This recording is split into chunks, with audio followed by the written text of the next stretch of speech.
کیا ضرورت ہے کہ ہم چاند پہ جلوہ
دیکھیں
بسم الله الرحمن الرحيم الحمد لله رب العالمين والصلاة والسلام على سيدنا ونبينا محمد خاتم النبيين وعلى آله وصحبه أجمعين. میرے انتہائی طالب الکرام معزز حاضرین کرام،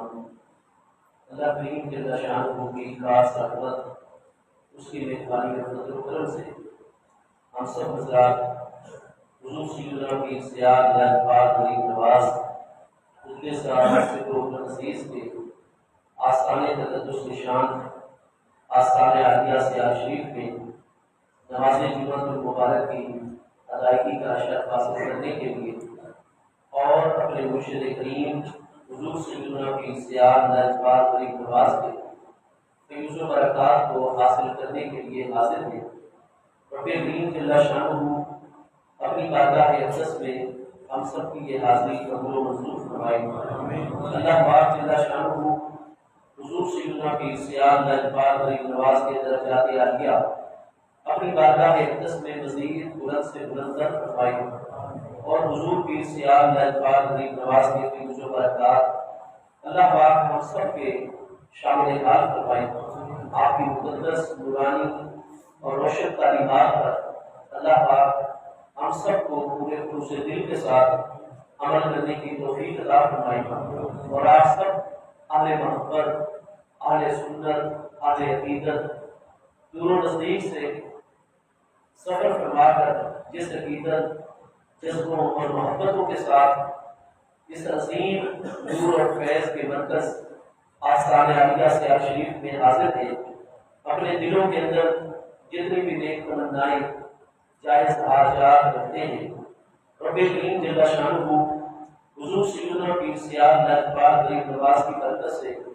آپ جملہ حاضرین کی تمام جائز دلی مرادوں کو پورا فرمائیں۔ صحیح بخاری شریف کی پہلی جلد کتاب التہجد میں امیر المومنین فی الحدیث حضور سیدنا امام الائمہ فی الحدیث امام ابو عبداللہ محمد بن اسماعیل بخاری علیہ رحمت صحیح سند کے ساتھ حضرت سیدنا عبداللہ بن مسعود رضی اللہ عنہ کی حدیث مبارکہ کی تقریر فرماتے ہیں اور صحیح بخاری شریف کے علاوہ دیگر بھی بہت ساری کتب احادیث کے اندر صحیح اسناد کے ساتھ یہ حدیث مبارکہ موجود ہے۔ حضور سیدنا عبداللہ بن مسعود رضی اللہ عنہ ارشاد فرماتے ہیں کہ ایک دن نماز عشاء کی ادائیگی کے بعد ہی مجھے محبوب کریم علیہ السلام کی بارگاہ اقدس میں حاضر ہونے کی ضرورت لاحق ہوگی۔ حضرت سیدنا عبداللہ بن مسعود رضی اللہ عنہ جو کہ مکہ مکرمہ میں 6 نمبر پر مشرف پر اسلام ہو رہے ہیں، آپ بہت بڑی مجتہد اور فقیہ ہستی ہیں اور معلم الصحابہ آپ کا مبارک لقب ہے۔ حضرت عبداللہ بن مسعود رضی اللہ عنہ کو جو آقا کریم علیہ السلام نے علم و فیض عطا فرمایا ہے، تو آپ کا اجتہاد اتنا اعلیٰ ہوتا ہے مجتہد فی مسائل کے اندر کہ آقا کریم علیہ السلام کی حدیث صحیح مستدرک امام حاکم اور بہت سارے کتب احادیث میں موجود ہے کہ ہمارے پیارے آقا کریم علیہ السلام نے ارشاد فرمایا لقد رضیت امتی علی ما رضی علیہ ابن ام عبد، فرمایا جس بھی اجتہادی، استنباطی اور قیاسی مسئلے میں میرے پیارے مجتہد، اہل علم، فقہاء، صاحب علم و دانی صحابہ کرام کا آپس میں اختلاف ہو جائے تو فرمایا کہ میں ہر اس مسئلے کے اوپر راضی ہوں میری امت کے متعلق جس مسئلے پر میرا پیارا عبداللہ ابن مسعود راضی ہے۔ حضرت سیدنا عبداللہ ابن مسعود رضی اللہ عنہ عظیم المرتبہ صاحب علم و دانش مجتہد مطلق ہستی ہے۔ حضرت عبداللہ ابن مسعود رضی اللہ عنہ پر آقا کریم علیہ السلام کی اتنی نگاہ عنایت ہے کہ حدیث صحیحہ کے اندر ہے کہ ہمارے پیارے آقا کریم علیہ السلام نے ارشاد فرمایا کہ جب ہم اپنے در دولت پر اپنے اہل پردہ میں یعنی حضرات امہات المومنین حضرات ازواج مطہرات رضی اللہ تعالیٰ عنہن اجمعین کے مقدس حجروں میں سے کسی بھی حجرے میں ہم جلوہ گر ہو جائیں اور اپنی پردہ داری کے اندر ہم داخل ہو جائیں تو پھر کسی کو بھی وہاں آنے کی اجازت نہیں ہوگی الا ابن ام عبد، لیکن رات ہو دن ہو ہم اپنی پردہ داری میں بھی پہنچ جائیں تو ہمارے پیارے غلام حضرت عبداللہ ابن مسعود کو اجازت ہوگی کہ یہ باہر آ کر سلام فرمائیں اور ہم انہیں اپنے پاس آنے کی اجازت عطا فرما دیا کریں گے۔ اور امام مسلم ہے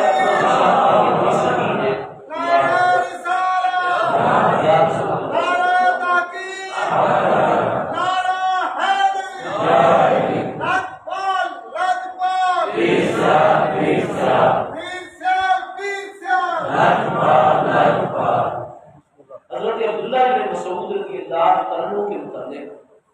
امام مسلم علیہ رحمت کی شرط کے اوپر حدیث صحیح ہے کہ حضرت سیدنا ابو موسیٰ اشعری رضی اللہ تعالیٰ عنہ ارشاد فرماتے ہیں کہ جب میں محبوب نبی علیہ السلام کی بارگاہ اقدس میں حاضر ہوا تھا تو بہت عرصے تک میں حضرت عبداللہ ابن مسعود رضی اللہ تعالیٰ عنہ کو محبوب کریم علیہ السلام کے اہل بیت اطہار میں سے سمجھتا رہا تھا، کیونکہ اتنی کثرت کے ساتھ رات دن حضرت عبداللہ ابن مسعود نبی پاک علیہ السلام کے در دولت پر آپ کی بارگاہ اقدس میں حاضری کر شرف حاصل کیا کرتے تھے۔ تو الغرض ہم جتنے بھی احناف حنفی اہل سنت و جماعت ہیں آقا کریم علیہ السلام کی ذات بابرکات پر ہماری جو فقہ کی سند ہے وہ جیسے حضور سیدنا امیر المومنین مولا کائنات قدر اللہ تعالیٰ وجہ الکریم کے ذریعے سے نبی پاک علیہ السلام تک پہنچتی ہے، اسی طرح ہمارے استاد و اساتذہ حضرت سیدنا عبداللہ ابن مسعود رضی اللہ عنہ بھی ہے، کیونکہ جو سیدنا عبداللہ ابن مسعود رضی اللہ عنہ تک سند پہنچتی ہے اس میں حضور سیدنا امام الائمہ کاشف الغبار سراج الحاصل الغبار سیدنا امام اعظم ابو حنیفہ نعمان ابن ثابت رضی اللہ عنہ آپ ہمارے امام جو ہے تابعی ہیں، 150 سنہ ہجری میں آپ کا وصال اقدس ہے، تو آپ شاگرد ہیں باقی ہستیوں کے ساتھ ساتھ حضرت حماد بن ابی سلیمان علیہ رحمت کے، اور امام الائمہ سیدنا امام حماد جو ہیں وہ شاگرد ہیں امام الائمہ حضور سیدنا ابراہیم نخعی تابعی ہیں، اور سیدنا امام الائمہ امام ابراہیم نخعی تابعی جو ہیں وہ شاگرد ہیں حضرت سیدنا علقمہ ابن قیس، حضرت اسود النخعی، حضرت شقیق ابن وائل رضی اللہ عنہ کے، اور یہ تینوں ہستیاں شاگرد ہیں حضرت سیدنا عبداللہ ابن مسعود رضی اللہ عنہ کے اور حضور سیدنا مولا کائنات قدر اللہ تعالیٰ سبحان الغرض حضرت سیدنا عبداللہ ابن مسعود رضی اللہ عنہ حضور امیر المومنین مولا کائنات قدر اللہ تعالیٰ وجہ الکریم کی طرح ہمارے استاد و اساتذہ ہیں، اور ہماری فقہ حنفی کے اندر اکثر اصول اور جزوی جو فقہی جزئی مسائل ہیں وہ سیدنا عبداللہ ابن مسعود رضی اللہ عنہ کی تحقیقات کے اوپر مشتمل ہے۔ وہ حضرت سیدنا عبداللہ ابن مسعود رضی اللہ عنہ جو ہمارے استاد الاساتذہ ہیں اور جو مجتہد مطلق ہیں، آپ فرماتے ہیں کہ مجھے ایک رات عشاء کے بعد محبوب علیہ السلام کے بارگاہ اقدس میں حاضری کی ضرورت لاحق ہوئی، چنانچہ میں دروازے عالی پر پہنچا، جا کر سلام عرض کیا، محبوب کریم علیہ السلام نے فرمایا کہ ادخل عبداللہ تشریف لائیے، چنانچہ میں محبوب علیہ السلام کی بارگاہ اقدس میں آپ کے در دولت پر حجرہ مقدسہ میں حاضر ہو گیا، محبوب کریم علیہ السلام کی قدم بوسی کا شرف حاصل کیا، جو میں نے عرض کرنی تھی محبوب علیہ السلام کی بارگاہ اقدس میں عرض گزاری، محبوب علیہ السلام نے احکام جاری فرمائے اور میں کریم آقا سے اجازت لے کر واپس چلنے لگا۔ محبوب علیہ السلام جب تک جلوہ گر رہتے آپ کی زیارت ہوتی رہتی تو پیارے صحابہ کرام رضوان اللہ تعالیٰ علیہ اجمعین محبوب کریم علیہ السلام کی طرف اپنی پشت اور نہیں دیا کرتے تھے، اس کو ادب کے خلاف تصور کرتے تھے۔ حتیٰ کہ بخاری شریف پہلی جلد 96 کتاب الصلاۃ اور صحیح مسلم پہلی جلد 179 کتاب الصلاۃ میں کہ جب حضرت سیدنا امیر المومنین ابو بکر صدیق رضی اللہ عنہ کو آقا کریم علیہ السلام نے فرمایا تھا کہ ما منعک یا ابا بکر اس امرتوں کا، جب میں اللہ کے پیارے رسول علیہ السلام نے آپ کو نام لے کر فرما دیا تھا کہ اے پیارے ابو بکر صدیق آپ ہمارے حکم پر اثر کی جماعت کروا رہے ہیں اور اب دوران نماز ہماری آمد ہو گئی ہے، تو آپ امامت کے دوران ہی جو مصلح چھوڑ کر آپ بیٹھ چل پڑے ہمارے ادب کی خاطر،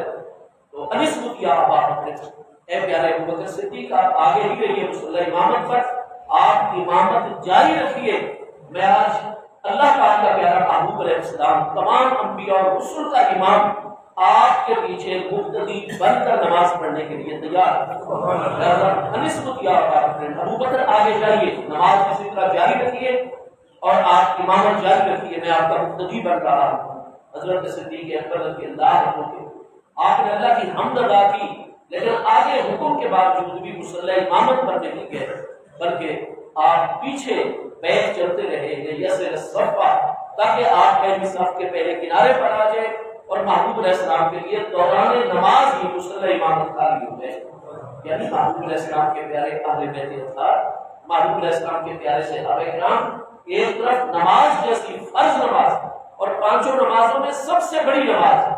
صلاۃ وسطیٰ نماز عصر اور دوسری طرف ادب مصطفیٰ علیہ السلام کے تقاضے ہیں، تو تمام صحابہ کرام کا مذہب یہ ہے کہ اللہ پاک کی فرض عبادت رکتی ہے رک جائے، نماز رکتی ہے رک جائے، لیکن محبوب کریم علیہ السلام کے ادب کے اندر کسی قسم کی کمی نہیں پائی۔ اب باوجود ہے کہ نماز جاری تھی، حالت نماز میں ہے اور حالت نماز میں رہتے ہوئے محبوب کریم علیہ السلام کا ادب بھی ساتھ ساتھ کر رہے، حکم ہو گیا نام لے کر، لیکن پھر بھی آپ رجع الفقرا، آپ اپنے ایڑیوں کے بل واپس آئے، آگے نہیں گئے مصلح امامت کی طرف۔ چنانچہ تقدم محبوب علیہ السلام آگے بڑھے، آپ نے اپنی نماز جاری فرمائی اور رکوع کے اندر باقی تمام کے تمام مقتدیوں کو اپنے ساتھ شامل کروا دیا۔ اس طرح 4 رکعات محبوب علیہ السلام نے ہی امامت کروا کر ادا کروائی۔ سلام پھیرنے کے بعد پہلے تو محبوب علیہ السلام نے شرعی فقہی مسئلہ جو ہے اس میں رہنمائی ادا فرمائی۔ فرمایا آج جب ہماری سب سے آخری صف کے پیچھے سے آمد ہوئی تو پچھلی صف والے پیارے صحابہ کرام سمٹ گئے اور جال التسبیح کا دوران نماز ہی اپنے دائیں ہاتھ کی ہتھیلی اپنے بائیں ہاتھ کی پشت پر زور زور کے ساتھ مارنے لگ گئے تاکہ آوازیں کثرت کے ساتھ پیدا ہو دوران نماز، اور اگلے نمازیوں کی بھی توجہ ہو گئی کہ پیچھے محبوب علیہ السلام کی تشریف آوری ہو چکی ہے، لہذا راستہ بناؤ۔ اگر اسی طرح ہم سب نماز پڑھتے رہے اور محبوب علیہ السلام نے ہمارے پیچھے کھڑے ہو کر اگر نیت کی تو ہم سب غلاموں کی پیٹھ دوران نماز محبوب کی طرف ہو جائے گی اور ہم اللہ کی نماز میں بھی مصطفیٰ علیہ السلام کی طرف پیٹ کرنا جائز نہیں سمجھتے۔ لہذا مجبوری یہ تھی کہ نماز کے باہر تو ہوتے تو خود چل پڑتے، اگلے والوں کے کندھے سے بڑے پیار سے پکڑ کر راستہ بناتے چلے جاتے،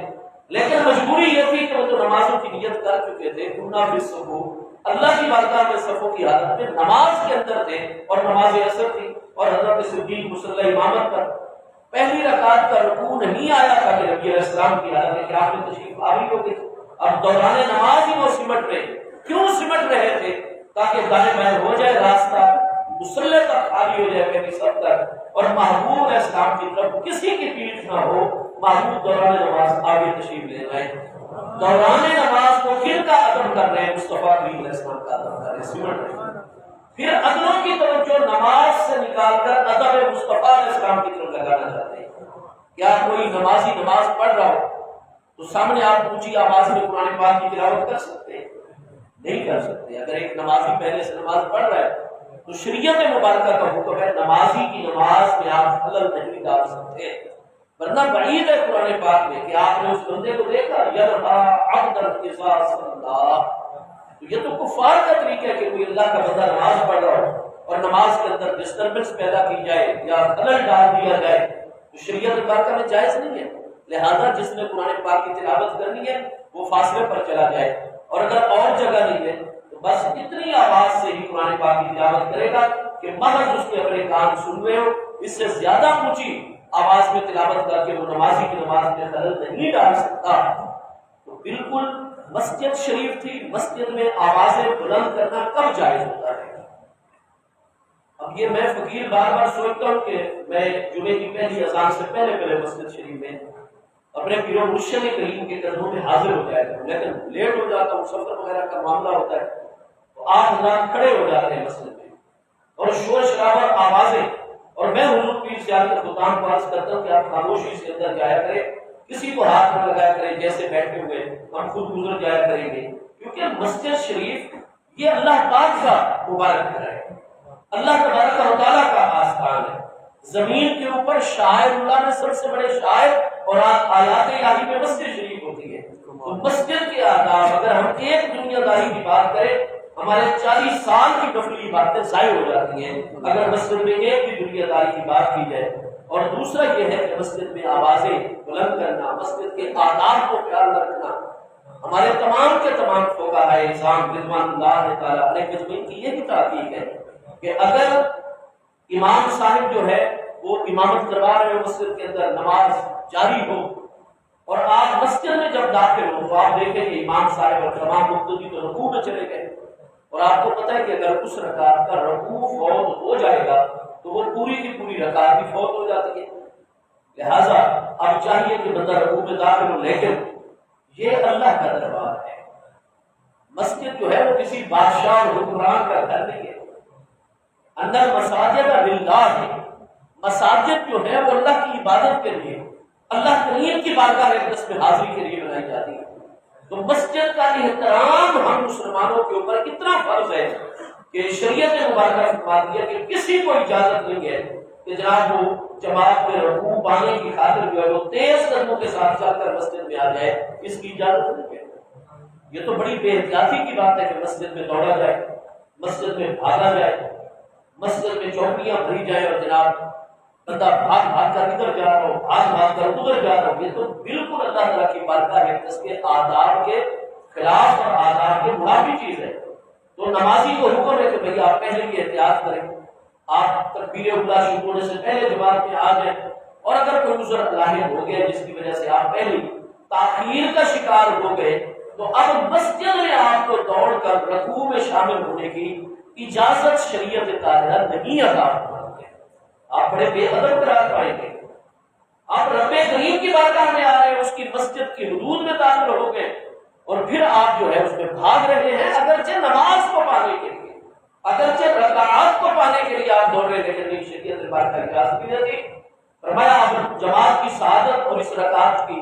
باجماعت ادائیگی کی سعادت سے محروم بھی رہو، تم پہلے سستی کا شکار ہوئے یا کوئی عذر ہوگا تو اللہ تعالیٰ تمہیں ثواب دے دے گا، لیکن اللہ کے دربار میں اللہ تعالیٰ کی مسجد کا حال ہو یا اللہ کریم کی مسجد کا صحن ہو، فرمایا تمہیں دوڑ کر رکوع کے اندر شامل ہونے کی اجازت نہیں ہے،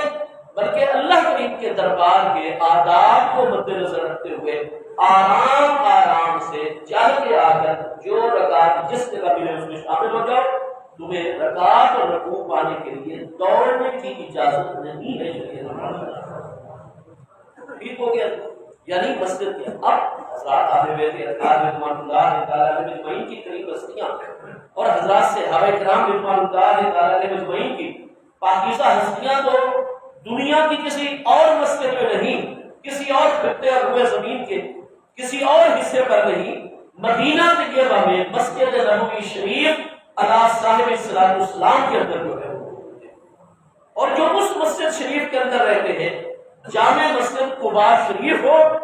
یا مسجد نبوی شریف علی صاحب السلام، ان دونوں مساجد کے حوالے سے قرآن مجید فرقان حمید میں اللہ پاک کا ارشاد گرامی ہے، حضرات مہاجرین اور انصار رضوان اللہ تعالیٰ علیہ اجمعین کے متعلق قرآن پاک ارشاد فرما رہا ہے، فیہ رجال،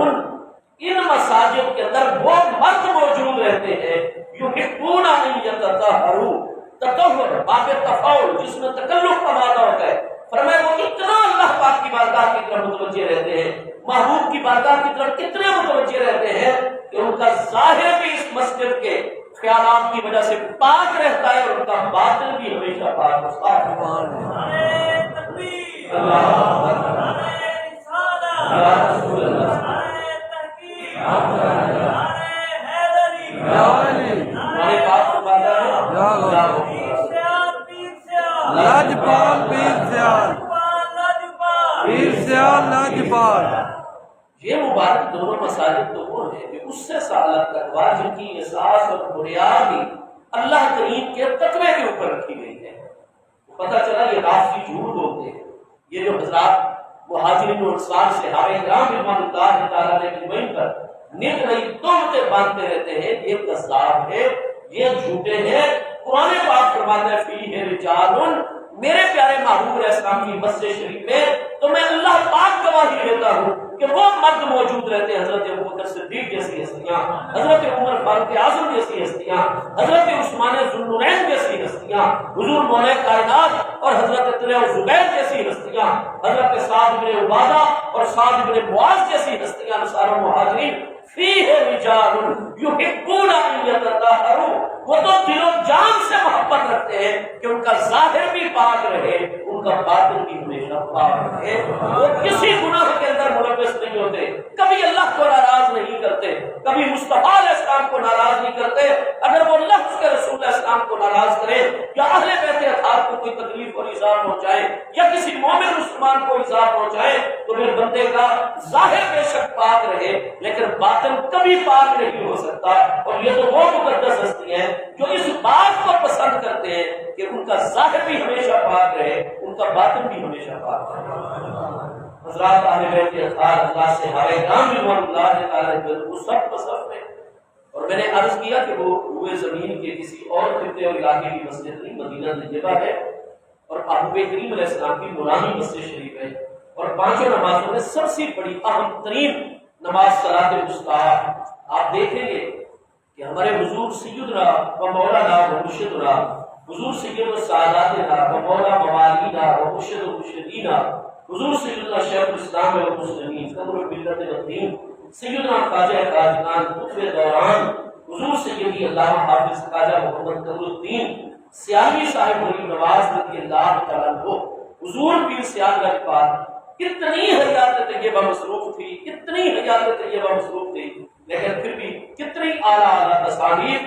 آپ نے انسانیت کو بالعموم اور عالم اسلام کو بالخصوص عطا فرمائی۔ ان میں باقاعدہ آپ کا ایک رسالہ خود آپ نے اپنے ہاتھ مبارک اور قلم مبارک سے تحریر فرمایا۔ نماز عصر کے متعلق آپ نے تحقیق اس میں رقم فرمائی کہ یہ جو قرآن پاک ارشاد فرماتا ہے سورہ بقرہ شریف میں حافظوا علی الصلوات والصلاۃ الوسطیٰ وقوموا للہ قانتین، کہ تمام نمازوں کی حفاظت کیا کرو، یہ تمہاری ذمہ داری کے اندر اللہ پاک نے یہ کام دے دیا ہے، حفاظت کرنی ہے۔ اور رب کریم کا حکم آ رہا ہے تو پھر اس میں سستی، غفلت، کوتاہی برداشت نہیں کی جائے گی۔ حافظوا علی الصلوات، محافظت کرنی ہے، اور جب پیر و مرشد حکم فرما دے کہ اس چیز کی حفاظت کرنی ہے، والدین کریمین حکم فرما دے، کوئی ہمارا آفیسر مجاز جو ہے وہ حکم کر دے کہ اس چیز کی حفاظت کرنی ہے، یا اپنی ذمہ داری ہے، محبوب علیہ السلام ارشاد فرمائے۔ اور ایک بات ہے کہ رب کریم ارشاد فرمایا تم نے ہر وقت چوکنا رہنا ہے۔ حفاظت جس چیز کی کرنے کا حکم دیا جاتا ہے اس حوالے سے بندہ چوکنا۔ اس لیے آپ دیکھیں گے کہ حضور سیدنا شیخ الاسلام غریب نواز رضی اللہ کو نماز کا ٹائم داخل ہوتا تو فوری طور پر اس کی تیاری میں آپ متوجہ ہو جاتے، ہر کام کو ثانوی حیثیت ہو جاتی، اور حتیٰ کہ جب نواب خدا بخش دیوانہ صاحب نے ایک مرتبہ جمعہ آستانہ عالیہ سیال شریف پر ادا کیا تو بڑی شدید گرمی کے دن تھے، اب ملک صاحب دیوانہ صاحب کو بیٹھنا پڑا جناب۔ انہوں نے کہا میرے مرشد کریم کے آستانے پر جہاں تک ہے دلی اطمینان کا معاملہ، میرے پاس دنیا کی ہر نعمت اور سہولت موجود ہے، لیکن مجھے وہ کبھی راحت قلبی اور دل کا اطمینان نہیں ملتا جو آستانہ عالیہ سیال شریف کی حدود میں داخل ہونے سے ملتا ہے۔ لیکن گرمی بہت زیادہ ہے، پسینہ آیا ہوا ہے، قبض ہے، ہاں جی، ہلنے کو دل نہیں کرتا یہاں سے، جہاں جگہ بھی وہاں بیٹھ کر ملک صاحب وزیر بھی تھے اس وقت، وفاقی وزیر تھے، نماز کو ادا کر دی، اور پھر حضور شیخ الاسلام غریب نواز رضی اللہ عنہ کی ذات برکات وہ پیر بھائی پر ٹوٹ ٹوٹ پر پڑھ رہے ہوتے تھے اور خطاب ہٹانے کی کوشش کرتے تو حضور پیر سیال سیدنا شیخ الاسلام فرماتے ہیں کوئی بات نہیں، یہ پیر بھائی یہ محبت سے آئے ہیں، ان میں بہت سارے بخشے ہوئے لوگ ہوتے ہیں، خیر اگر ان کا ہاتھ میرے ساتھ لگ جائے گا، ان کا کندھا میرے ساتھ ٹکرا جائے گا، ہاں جی، تو کسی اللہ کے برگزیدہ مغفرت یافتہ بخشے ہوئے بندے کے ساتھ میں محمد قمر الدین جو ٹکراؤں گا میری بخشش کے ساتھ۔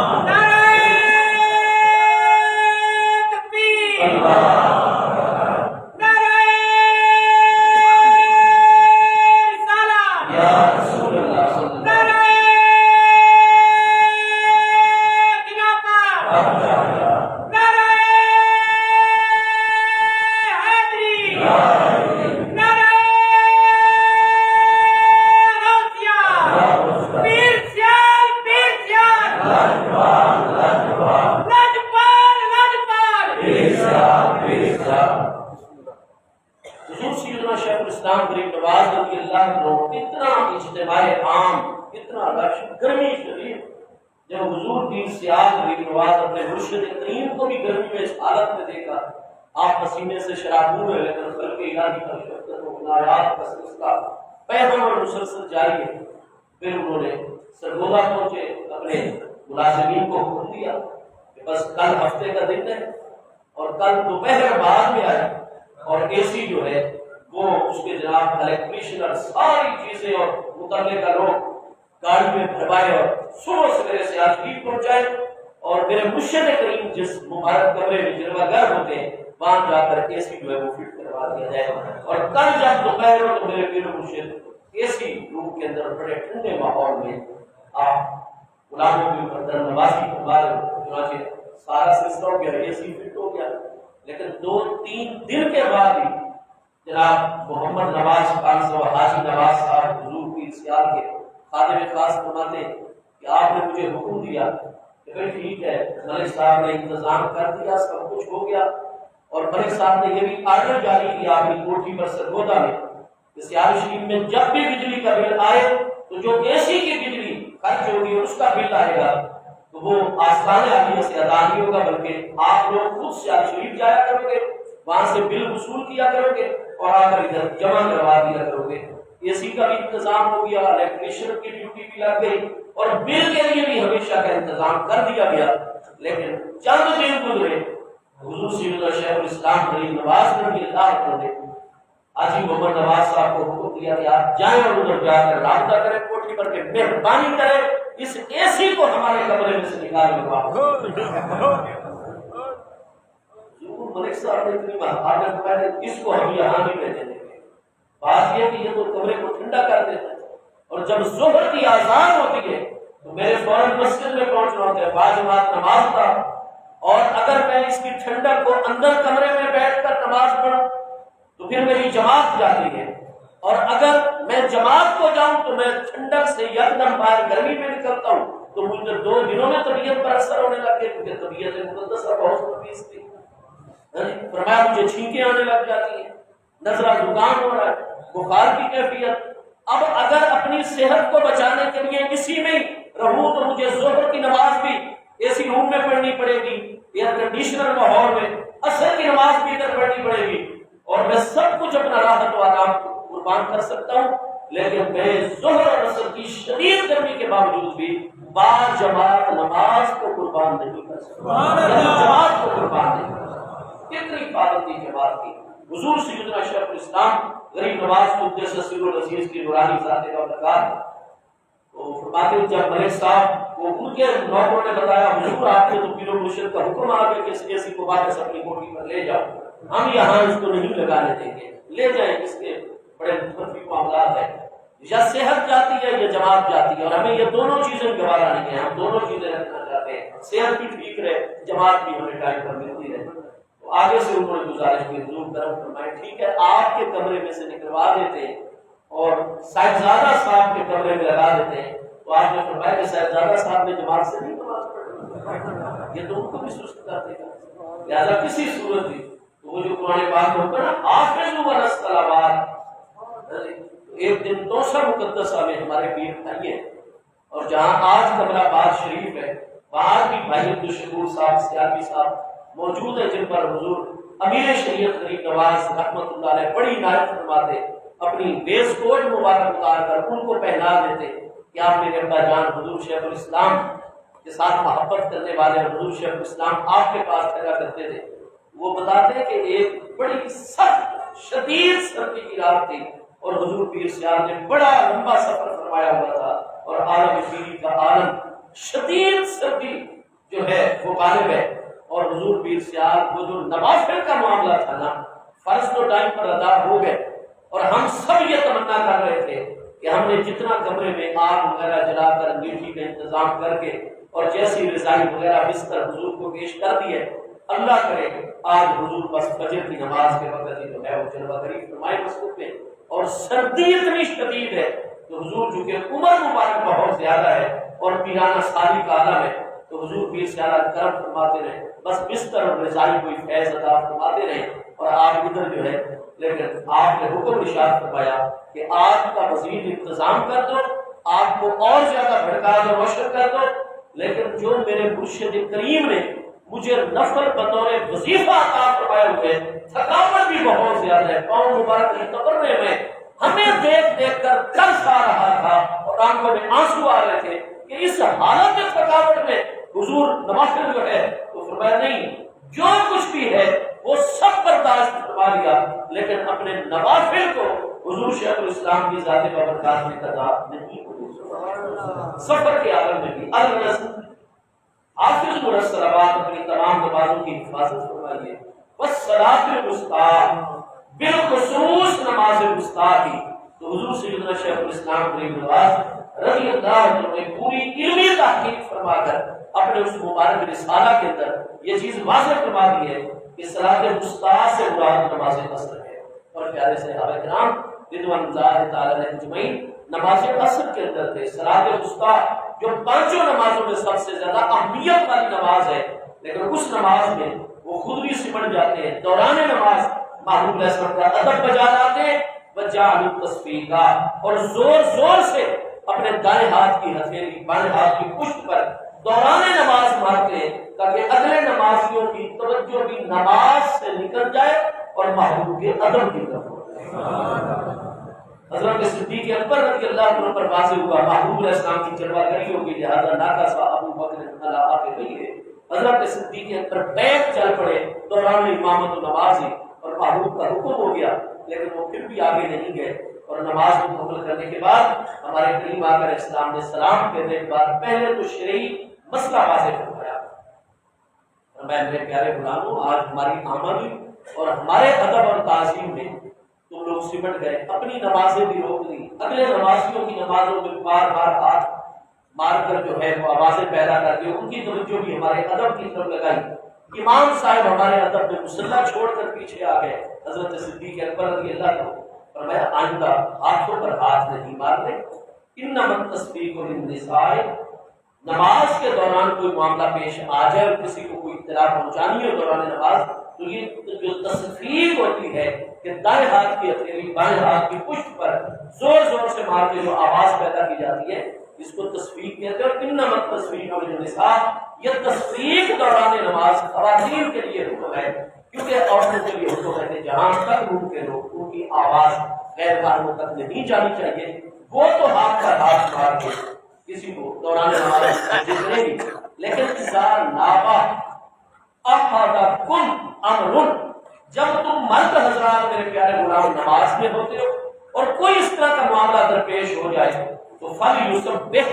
فرمایا اونچا سبحان اللہ کہہ دینا ہے. آئندہ جب اس طرح کا معاملہ ہو یعنی اپنے ادب اور تعظیم سے منع نہیں فرمایا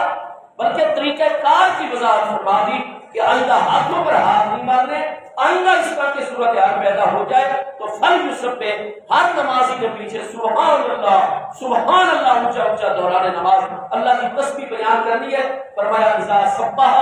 جب پیچھے والا مقتدی یا جو نمازی ہے وہ سبحان اللہ اونچا کہے گا تو اللہ تبارک و تعالیٰ امام کی توجہ اور اگلے نمازیوں کی توجہ ادھر پھیر دیا کرنے کا. یہ شرعی مسئلہ محبوب علیہ السلام بیان کروا کر پھر حضرت سیدنا امیر المومنین ابو بکر صدیق رضی اللہ عنہ کی طرف متوجہ ہوئے اور ارشاد فرمایا یا ابا بکر ما منعک ان تسجد اذ امرتک، جب ہم نے حکم دے دیا تھا کہ اپنی جگہ امامت کرواتے رہو، اپنے مسلح امامت پر ثابت اور قائم رہے، پھر کیا چیز رکاوٹ بن گئی؟ ہمارے حکم پر کیوں نہیں عمل کیا؟ حضرت سیدنا صدیق اکبر رضی اللہ عنہ نے مجسمہ ادب و نیاز بن کے عرض کی، حضور ما کان لابن ابی قحافہ ان یصلی بین یدی النبی، حضور ابو قحافہ کے بیٹے ابو بکر صدیق کی یہ جرأت نہیں ہو سکتی کہ اللہ کے محبوب نبی علیہ السلام کے آگے کھڑے ہو کر نماز ادا کریں۔ امامت کی وہ بات نہیں کر رہے، آپ اسناد پر غور کیجئے، متون اس حدیث کے جتنے بھی متن اس پر غور کیجئے، کہیں بہم با ضمیر با حرف جار اور آگے جمع کی ضمیر مجرور متصل آپ کو جار و مجرور کہیں نہیں نظر آئیں گے۔ میں نے غور کیا طالب علم نے کہ حضرت صدیق نے عرض کی، حضور امامت تو رہ گئی، امامت ما کان لابن ابی قحافہ ان یصلی بین یدی النبی علیہ السلام، مجھے تو اکیلے بھی اگر میں نماز پڑھ رہا ہوں گا تو کبھی بھی اللہ کے محبوب نبی علیہ السلام کے آگے کھڑے ہو کر نماز نہیں پڑھوں گا، اس لیے کہ حضور آگے نماز پڑھی جائے تو ہوتا کیا ہے، میرا سینہ ہو جائے گا کعبے کی طرف اور پیٹھ ہو جائے مصطفیٰ علیہ السلام کی طرف، وہ میں فرض نماز اور عبادت ہی نہیں ادا کروں گا جس میں رخ کعبے کی طرف ہو، پیٹھ محبوب کی طرف ہو، محبوب کی بے ادبی والی نماز پڑھی ہی نہیں جاتی۔ نعرہ رسالت، نعرہ تحقیق، نعرہ حیدری، پیر سیال، پیر سیال، لاجپال پیر سیال، لجپال، لجپال، پیر سیال لاجپال۔ محبوب کریم علیہ السلام کی طرف پیٹھ دوران نماز بھی حضرات اہل بیت اطہار رضوان اللہ تعالی علیہ جو کی قریب ہستیاں اور حضرات صحابہ کرام کی پاکیزہ ہستیاں نئی پیٹھ مبارک دوران نماز بھی کرنا گوارا فرماتے، یعنی ادب مصطفیٰ علیہ السلام، نماز ہو، عبادت ہو، زندگی کا کوئی امر اور معاملہ ہو، اگر ہم اس میں مصروف اور دوسری طرف بالمقابل ادب معروف کے تقاضے آ گئے تو ہر معاملہ حتیٰ کہ فرض عبادت وہ بھی روک دی جائے گی، لیکن ادب مصطفیٰ علیہ السلام نے کبھی گوارا نہیں۔ یہ پیارے اہل بیت اطہار پیارے صحابہ کرام کا مذہب و مہذب ہے۔ حضرت سیدنا عبداللہ بن مسعود فرماتے کہ میں اجازت لے کر واپس پلٹا، الٹے پاؤں واپس پیٹھ محبوب علیہ السلام کی طرف کرنا گوارا نہیں ہے۔ جب میں دروازے تک پہنچا باہر نکلنے کے لیے تو محبوب علیہ السلام کھڑے ہوئے قبلہ رو اور آپ نے 2 رکعت نفل کی نیت فرمائی اور نماز شروع فرما دی۔ اب میں نے غور کیا کہ اس وقت محبوب علیہ السلام 2 رکعت نفل ادا فرمانے لگے اور یہ رات کا ابتدائی حصہ ہے، آپ نے ابھی اپنے گھر والوں کو بھی ٹائم عطا فرمانا ہے، دیگر امور و معاملات کی طرف بھی توجہ فرمائیں گے۔ یہ چونکہ بالکل عشاء کے بعد ابتدائی حصہ، لہٰذا میرے کریم آقا مختصر قرات کے ساتھ 2 رکعت ادا فرمائیں گے۔ اگر ان 2 رکعتوں میں میں محبوب علیہ السلام کا مقتدی بن جاؤں تو پوری ہوئے زمین پر میں وہ اکیلا بندہ ہوں گا جس کو محبوب کی اقتداء کا شرف حاصل ہوگا۔ قرآن کا حکم ہے، نیکیوں میں ہمیشہ سبقت لے جانا چاہیے، لہذا میں فوری طور پر واپس پلٹا اور محبوب علیہ السلام کے دائیں جانب آ کر آپ کی ابتدا کی نیت کر دی۔ محبوب علیہ السلام کو اپنا امام بنا دیا اور 2 رکعت نفل میں مقتدی بن گیا۔ اس سے پتہ چلا کہ اگر اعلانات نہ کیے جائے، تداعی سے کام نہ لیا جائے، اشتہارات نہ شائع کیے جائے، تو اگر کوئی آل رسول علیہ السلام کی مبارک ہستی، پیر و مرشد کی ذات بابرکات، کوئی عالم ربانی، کوئی ایسا معزز پاکیزہ مہمان آ جائے وہ نفل پڑھ رہا ہو تو آپ اس کے پیچھے مقتدی بن جائے تو نفلوں کی جماعت بلا کراہت جائز ہوتی ہے، شرط یہ کہ تداعی اور اعلانات نہ کیے جائے، اشتہارات نہ شائع کیے جائے۔ تو میں مقتدی بن گیا اور میری توقع یہ تھی کہ محبوب مختصر قرات فرمائیں گے کیونکہ رات کا ابتدائی حصہ ہے، لیکن محبوب علیہ السلام کو قرات لمبی فرماتے گئے، بڑی رکعت لمبی ہو گئی اور اے میرے شاگردو، حضرت عبداللہ بن مسعود فرماتے ہیں میں تھا بڑا تھکا ہوا، محبوب نے تو اتنی لمبی قرات اس رکعت میں فرمائی کہ میں بہت زیادہ تھکاوٹ کا پہلے شکار تھا۔ ہمم تو بے امر سوء، پھر میرے دل میں بار بار ایک بڑا منفی، خراب اور برا خیال پیدا ہونے لگ گیا۔ میں محبوب علیہ السلام کا مقتدی ہوں، محبوب علیہ السلام کے در دولت اور آپ کے حجرہ مقدسہ میں ہوں، اللہ کی بارگاہ میں حالت نفل نماز ہوں، لیکن تھکاوٹ کا اتنا غلبہ تھا، میں تھکا ہوا اتنا تھا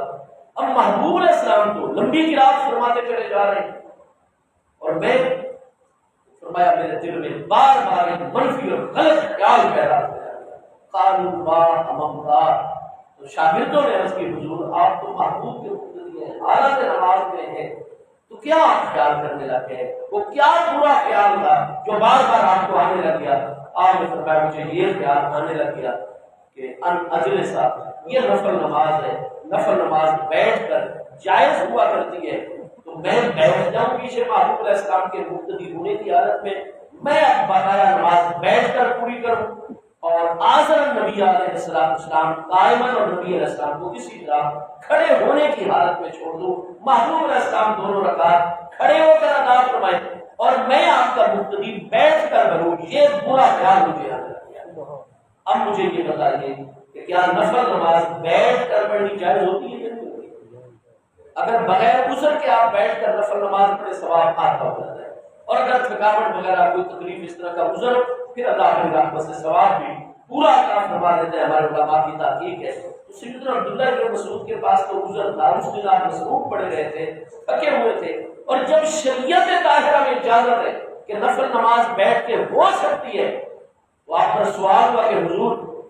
آپ پھر بیٹھنے کو جب شریعت مبارکہ جائز قرار دیتی ہے تو آپ اس کو برا خیال اور برا عمل کیوں قرار دے رہے ہیں؟ تو فرمایا برا عمل اس لیے ہے کہ محبوب علیہ السلام اس وقت کھڑے ہوئے ہو اور میں آپ کی موجودگی میں بیٹھ جاؤں اس مقام پر، یہ میرے محبوب کے ادب کے خلاف ہے، اور جو چیز محبوب کے ادب کے خلاف ہے ہم صحابہ کرام اس کو برا ہی عمل قرار دیتے ہیں، کبھی بھی اس کو عمل قرار دیتے ہیں. شریعت طاہرہ میں بیٹھ کر نفل نماز پڑھنا جائز ہے، کوئی برا عمل نہیں ہے، لیکن اگر اس وقت ادب مصطفیٰ علیہ السلام کے تقاضے لگ جائے، وہ شریعت کا جائز کام بھی